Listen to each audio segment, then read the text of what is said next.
সামনেই 25শে ডিসেম্বর বড়দিন, তাই অফিসের বেশ কিছু দিনের ছুটি। গত 1.5 বছর পর আমি বাড়ি যাব, তাই মনটা আমার অনেক খুশি। আমি হাত ঘড়িটার দিকে তাকিয়ে দেখলাম তখন সকাল 9টা বেজে গেছে। আমি মনে মনে ভাবলাম আমার তো আবার 10টায় ট্রেন। তাই আমি আর দেরি না করে আমার নিজের ব্যাগপত্র গুছিয়ে নিলাম, রুমে তালা মেরে চলে গেলাম বাড়িওয়ালার কাছে আর বললাম আমি কিছুদিনের জন্য বাড়ি যাচ্ছি। কথাটা বলা শেষ করে তার হাতে কাঠিটা ধরিয়ে দিলাম। আমার মুখ থেকে একথা শুনে বাড়িওয়ালা আমাকে জানালো, তুমি বাড়ি যাচ্ছ? তো 10টার ট্রেনই নাকি? আমি হ্যাঁ বললাম। বাড়িওয়ালা বলল, তো আর কি, ভালোভাবে বাড়ি যেও।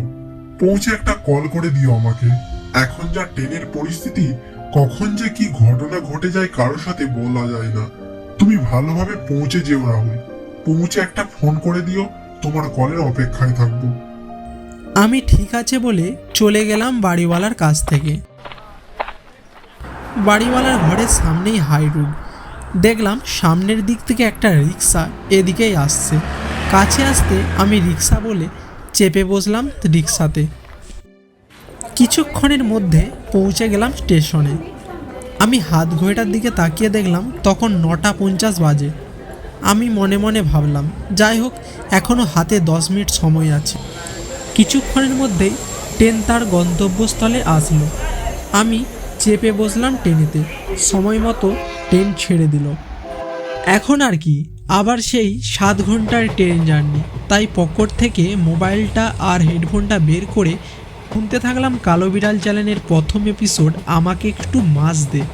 বেশ ভালো লাগে ভূতের অডিও স্টোরিগুলো শুনতে।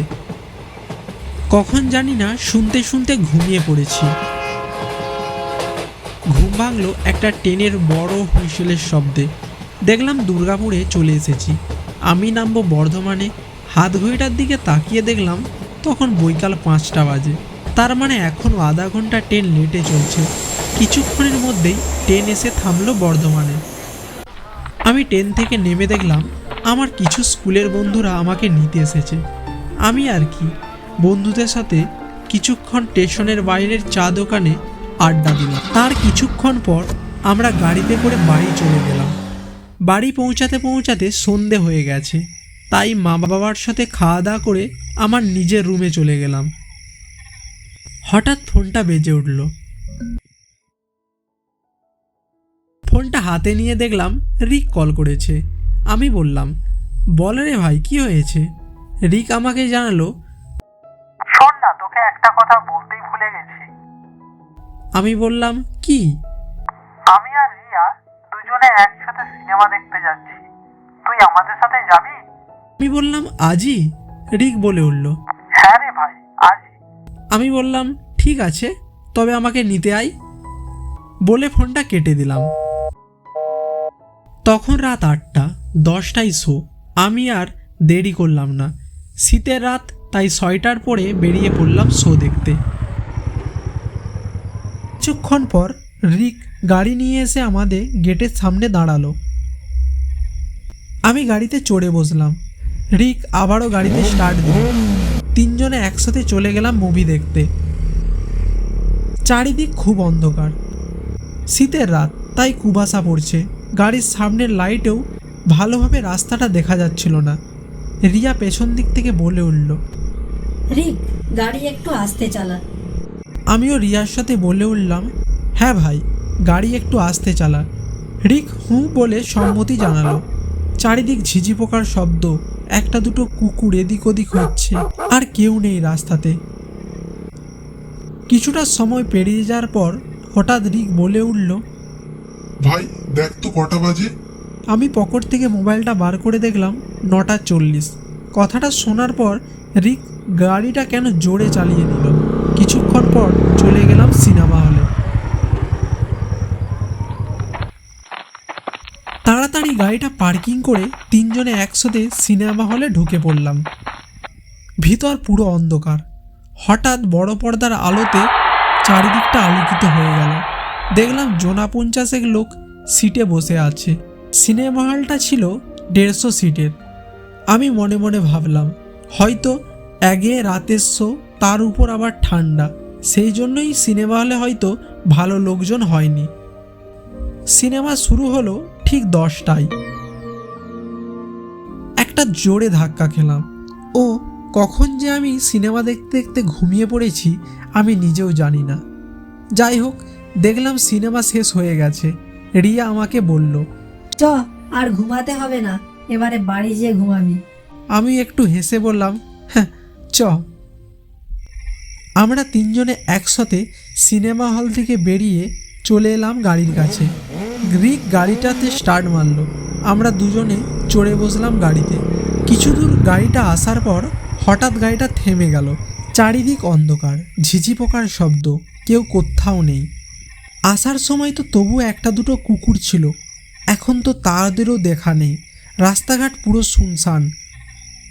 পকেট থেকে মোবাইলটা বের করলাম।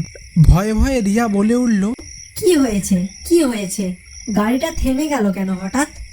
রিক বলে উঠল, এমন তো হওয়ার কথা না। একটা শিয়ালের আওয়াজ হঠাৎ কানে ভেসে আসলো। রিয়া দৌড়ে চলে গেল রিকের কাছে, রিককে জড়িয়ে ধরল। রিক বলল, ছাড় ছাড়, কি করছিস ভীতু মেয়ে? তোকে নিয়ে আসাটাই আমাদের সাথে ভুল হয়েছে। আমি বললাম, ছাড়ো সব কথা, দেখ গাড়িটার কি হয়েছে। রিক বলল, দাঁড়া দেখছি, তুই আমাকে মোবাইলের লাইটটা দেখা। আমি লাইটটা জ্বালিয়ে দিলাম। রিক দু একবার গাড়িতে স্টার্ট মারার চেষ্টা করলো, কিন্তু গাড়িটা স্টার্ট হলো না। আবারও রিক বলে উঠল, লাভ নেই ভাই, গাড়িতে পেট্রোল শেষ হয়ে গেছে। আমি আবার অবাক হলাম। এবারে আমিও বেশ ভয় পেলাম। আগেই শীতের রাত, তার উপর এদিকে রাস্তাতে গাড়ি ঘোড়ার আনাগোনাটাও নেই বললেই চলে। ভগবানই জানে কি হবে। এবারে আমি মোবাইলটার লাইটটা বন্ধ করে দেখলাম মোবাইলে তখন 1:20 বাজছে। আরও বেশি অবাক হলাম, দেখলাম আমার মোবাইলটা হঠাৎ সুইচ অফ হয়ে গেল। চারিদিক ঝিঝি পোকার শব্দে ফেটে পড়ছে। তার সাথে কিছুক্ষণ ছাড়া ছাড়াই আবার শিয়ালের ডাক। শুভ বলে উঠল, ভাই এক কাজ কর, চ আমরা আবার সিনেমা হলের দিকে পালিয়ে যাই, কারণ এই রাস্তাটা ভালো নয়। শুভ কথাটা বলা শেষ করা মাত্রই দূর থেকে যেন একটা কিসের আলো এদিকে এগিয়ে আসছে। কিসের আলো সেটা আমরা তিনজনের কেউই বুঝতে পারলাম না। যা কুয়াশা চারিদিকে, বোঝার কোনো উপায় নেই। রিয়া বলে উঠল, এটা কিসের আলো?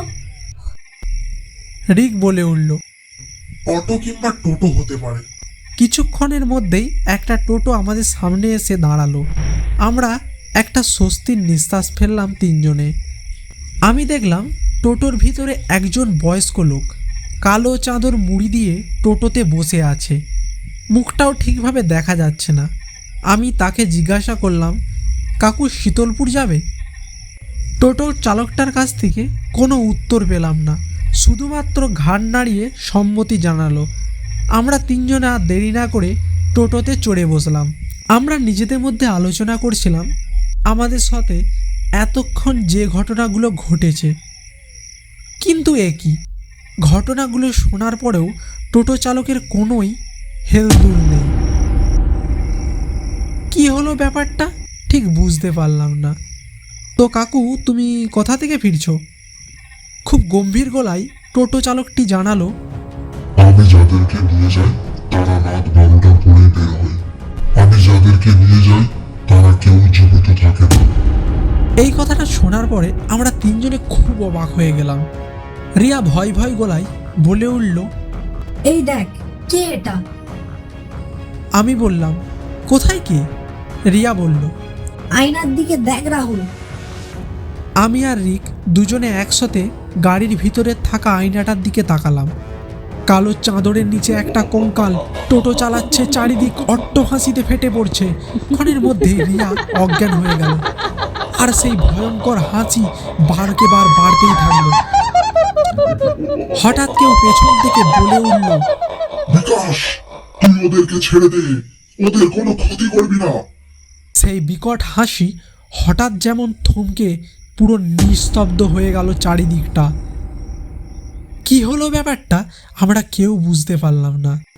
রিক বলে উঠল, রাহুল দেখ, সামনের দিক থেকে একটা আলো ভেসে আসছে। দেখলাম একজন লোক চাদর মুড়ি দিয়ে এদিকেই আসছে। আবারও বেশ ভয় পেলাম।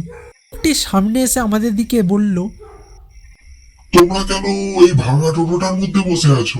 কথাটা শোনার পর আমি বলে উঠলাম, কই কাকু, ভাঙা কই? কথাটা বলা শেষ করে আমি আর রিক টোটোটার দিকে তাকালাম।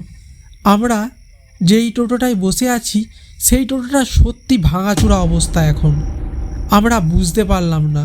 আর পরক্ষণে চারিদিকটা ভালোভাবে তাকালে বুঝতে পারলাম যে আমাদের বাড়ির রাস্তা এটা নয়, আমরা অন্য কোথাও এসে গেছি।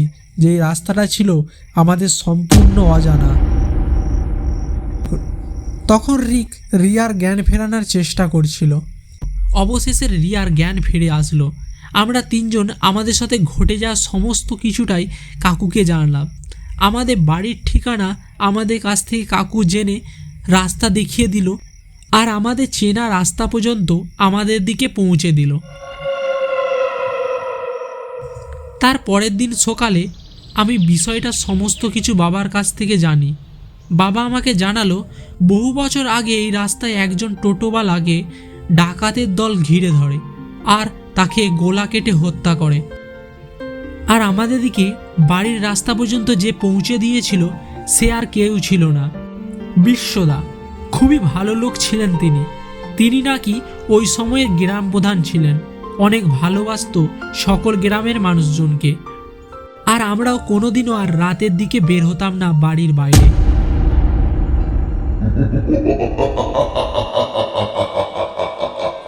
আপনাদেরকে কেমন লাগলো আজকের গল্পটা কমেন্টে লিখে জানাবেন। গল্পটা ভালো লাগলে একটা লাইক করবেন আর আমাদের চ্যানেলটা সাবস্ক্রাইব করে আমাদের পাশে থাকবেন এই রকম আরও নিত্য নতুন কাল্পনিক ভৌতিক গল্প শোনার জন্য। সকলে ভালো থাকবেন, সুস্থ থাকবেন। রাধে রাধে।